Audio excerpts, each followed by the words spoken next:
My ex and I have an 11-year-old son together. We have a 60-40 custody split because of his job requirements. My ex got married 3 years ago and he has a 10-year-old stepdaughter who lives with him full-time. Our son and my ex's stepdaughter do not get along the best. For a while my ex and his wife decided to let things develop naturally, but for around a year now they have grown concerned that the kids have not grown closer, appear to dislike each other more, and so they started pushing the kids together more. This is not something I know a lot about. I don't interfere when my son is with his dad, unless it was something harmful to my son. Just like I expect him to do the same. Not too long ago I took my son to see a movie he really wanted to see. It was him and 3 of his friends. We had a great time. My ex flipped when he found out. He told me he had warned the kids they were going to see it together. He told me I should have asked when I knew he was working on their relationship. He said I should be working with him here. I told him to hold up, that I was not about to ask permission to take my son to a movie. He told me that's not working with him. That I should be making sure he doesn't want that saved for a bonding experience with both kids. He said our son manipulated me when I wasn't told he and his wife were planning to take both kids to that movie and had said something. I asked him what our son thought about that and he admitted our son hadn't wanted to go, and told him as much. He told me they need to do this stuff together or they'll never try. I told him I do not need to ask his permission to do things with our son and I will not ask his permission. He accused me of not working with him. That I want their blended family to fail. I don't. But I don't want to deprive our son of fun stuff with me because he wants them to be sacred for his time only. And I don't want our son to be miserable doing all the fun stuff because he's forced to do it with the stepsister he doesn't like. And I think it's crazy to expect me to ask permission. Especially when I have our son more. Comment 1. NTA, you shouldn't have to ask permission to do everyday life things with your son. I do understand asking permission for out-of-state vacations, medical stuff, etc., but not for going to the movies or something like that. Also sorry, but what your ex is doing is not going to create the bond that he thinks it is, in fact it's going to do the opposite. Made evident by that they appear to dislike each other more since they've been trying to push them. As long as they can be civil to each other when they are around each other, they don't have to be BFFs. Comment 2. You absolutely should not have to ask permission to do a normal everyday activity. What next? Check with him before trying a new restaurant that he might have wanted to take him to. Why couldn't he have texted you and let you know that he was planning on taking the kids to such and such place, and would it be okay if he did it and not you? Comment 3. A movie is not going to help the kids bond. Shared activities will. Your ex is foolish if he thinks you taking your son to a movie or mini golf or anything else will get in the way of the step-sibling relationship. Ignore your ex. Tell him he can do what he wants on his parenting time and you will do the same. But you are not going to change the plans you have with your son just because he would prefer to do something his way. Also, suggest they do family counseling instead of taking the kids to the movies. Story 2. I live with 2 other girls in a 3 bedrooms, hall, and kitchen, which is owned by my parents. I've known these girls since college and we're all close. They both pay rent directly to my parents, but we don't have a formal agreement in place because we've always been chill. Last Wednesday one of my friends, Sophia, asked if a colleague of hers, let's call her Ava, can stay with us for a few weeks as she's running short on cash and her parents live a few hours away, and she needs a place to stay. We agreed that she can stay and only pay for utilities and no rent is required as such. Now us girls, 3 of us, usually stay in on Saturday night and drink/smoke, watch a couple of movies, the basic stuff. Ava asked to join in, we said sure, no problem, didn't even ask for any contribution for food/drinks etc., but she got super drunk. We got her to Sophia's bed to sleep it off and came back to the living room. In the meantime apparently she didn't sleep and called her parents crying over everything that has been happening in her life. Her parents got very angry that she consumed alcohol, we didn't know they were conservative, and asked to speak the sluts she was living with, and Ava handed over the phone to Sophia. They called her a bunch of names including a slut, someone who should be ashamed of being a woman because she drinks, she'll go to hell, that she brings disgrace to her parents and stuff like that. They also said that as long as Ava is living here we have to behave and not try to spoil their daughter, which also means no alcohol or boys or anything, the level of entitlement. Soph started crying post that, given that both her parents are highly orthodox as well and condemn her life choices frequently, maybe that's what Soph and Ava bonded over AITA. Anyway, next afternoon all three of us decided that Ava living here wouldn't work out and told her the same. We didn't force her or give a deadline for moving out, just said to find a new place. Not even 10 minutes later she came and handed over her phone to Sophia to talk to her dad as he was angry and wanted to talk to her. I took the phone from Ava and told her dad off, given that we were going to allow her to live here for weeks without even rent, and now he's the one to be blamed that his daughter is getting kicked out. And I also said a bunch of stuff about his colorful vocabulary the last night and what it says about him as a man. Ava did move out Sunday night and showed up in office on Monday, but she has been cold towards Sophia and told a bunch of their colleagues that Sophia kicked her out. Now I feel maybe I could have helped Ava by just shutting up maybe. Comment 1. NTA. Why on earth does she hand over the phone? Like, if my parents were yelling like that, there's no way I'd actually force someone else to speak to them.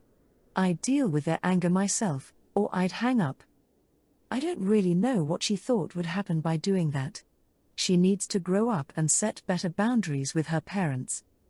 You guys tried to help her out, but it's clearly not a good fit. I just hope things don't suck for Sophia at work if she's just telling people she was kicked out. Comment 2. I think you are NTA. Ava and her parents were both problems. You tried to help, it didn't work out, Ava moved out, problem solved. I think it was appropriate to communicate to Ava's dad that it was his words that caused the problem of Ava being kicked out. Sometimes, you just can't help people. Good for you all for trying though. Comment 3. NTA. Here's the thing is that it isn't about what Ava's parents did. Ava could have handled this differently and then no one would have had to deal with her parents. She could have chosen not to drink knowing that her parents don't approve of that. She could have chosen not to call her parents drunk, again knowing that they wouldn't approve. She could have refused to hand over the phone to let Sophia be berated. She could have apologized when she sobered up and said that she'd tell her parents that their insane edicts were being obeyed and that no one else would have to talk to them again. It sucks because she clearly doesn't even realize how abusive her parents are, but it's not okay for her to push that abuse onto someone else and then claim to be the victim. With someone like that it would have only escalated. Story 3, 14F, always wanted a sibling. But my parents had issues having a second child. My mom had 2 miscarriages, the first time I was too young to understand what's really happening, but second time I was 9 years old, and I saw how much my parents suffered and I felt horrible for losing my sister. My mom is now pregnant again, but unfortunately they have been told there was a risk of baby having Down syndrome, and about a week ago my parents told me it was confirmed through a diagnostic test my sibling has Down syndrome. They told me they are considering terminating the pregnancy and I should be ready for this possibility. I felt horrible about losing a sibling again, but I have been searching non-stop since then about caring for a person with Down syndrome and learned how hard it actually is and how it comes with a lot of other health problems and how there's a very high possibility of them never being independent. I then started wishing they would decide to abort it, but today they sat me down again and told me they decided to give birth. I felt so disappointed. I didn't say anything but okay. My parents could read through me and asked me if I was unhappy about their decision. I thought I had to tell them the truth because if I don't say it now it might be too late forever. So I told them about all the research I was doing and I wished she had decided to terminate. We had a long talk and at some point I said I know I always told them I would love to have a sibling, but I don't think I will ever be able to bond with this one. After hearing that, my mom started crying. My dad started comforting her and told me to give them a little space. He then came up to my room and told me I hurt them, especially my mom, deeply with all the things I have said, and I should have supported their decision. I asked him if that was actually their decision or my mom's decision because it feels like the latter. He told me his decision is whatever my mom's decision is because she is the one that is pregnant and I should have supported her decision and I owe her a huge apology for not doing so. I think I had every right to share how I actually feel, especially after they asked me in the first place, but, comment 1. You are 14 years old and certainly entitled to a 14-year-old's opinion. Your parents are dealing with a very difficult decision that you can't possibly begin to understand fully. They know that. I'm not sure what exactly they wanted to hear from their 14-year-old, but you were honest and you were not rude, so you are NTA. This is going to affect you greatly because your sibling will likely need lifelong care and that responsibility may fall to you when your parents are gone. My bet is you that if your parents continue with a healthy pregnancy and birth, you will absolutely bond with your sibling though. Good luck to all of you. Comment 2. Your dad wants you to apologize so your mom won't feel bad about her decision. They asked you your opinion to hear how excited you would be and weren't prepared for you to approach this logically. Make sure they are aware they won't be receiving your help with this child. Tell them what parentification is and tell them you have no plans of setting aside your entire existence for their new child and its limitations. Make sure they know that if they choose to do this, they choose to do it for the rest of their lives without your help. Story 4. So, I, 26F, live with my boyfriend, 28M. We've been together for 3 years, living together for 1. We both work full-time, but I also cook, clean, do laundry, grocery shop, handle bills, take care of our cat. He'll sometimes take out the trash or wash a dish, but that's about it. I've brought it up before, and he says he'll try to do more but never really follows through. Last weekend, we visited his parents for dinner. Out of nowhere, his mom says to me, "So, what do you actually do around the house?" Boyfriend's name says you're not really the domestic type. I literally just blinked at her.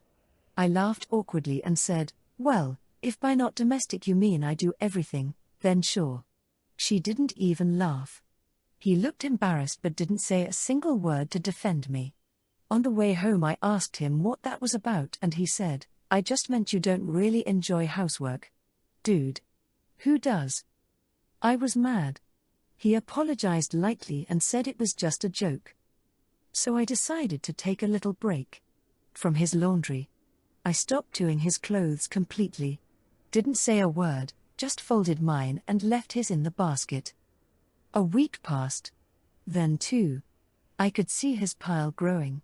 Finally he asked, "Are you mad again or something? You haven't done my laundry." I just said, "I thought you said I don't do anything around the house, so I figured I'd live up to the label." Now he's saying I'm being petty and immature, and even his mom texted me saying I should let it go already. I told her I'd be happy to let it go.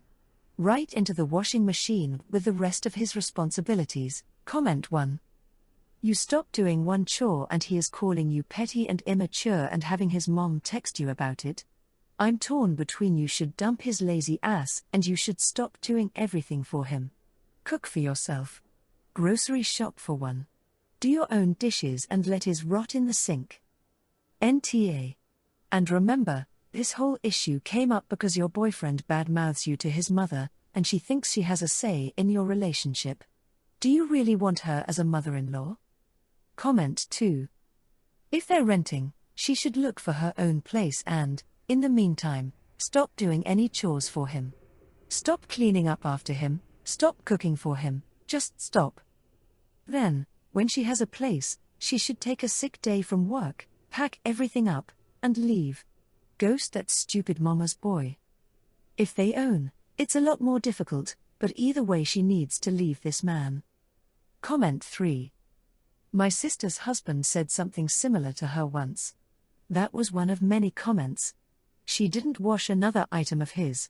When his mother talked to her about it she smiled and nodded, didn't say a word. The next day she packed his laundry up and took it to his mother. His mother was not happy. My sister told her that she would pack up her son's dirty dishes also if she thought she could have an opinion in their marriage. His mother brought the dirty clothes back, still dirty, and told her son to figure out his marriage.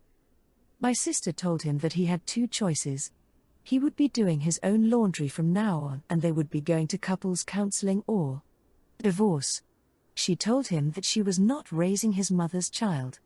They lasted 6 more months. You only have a BF.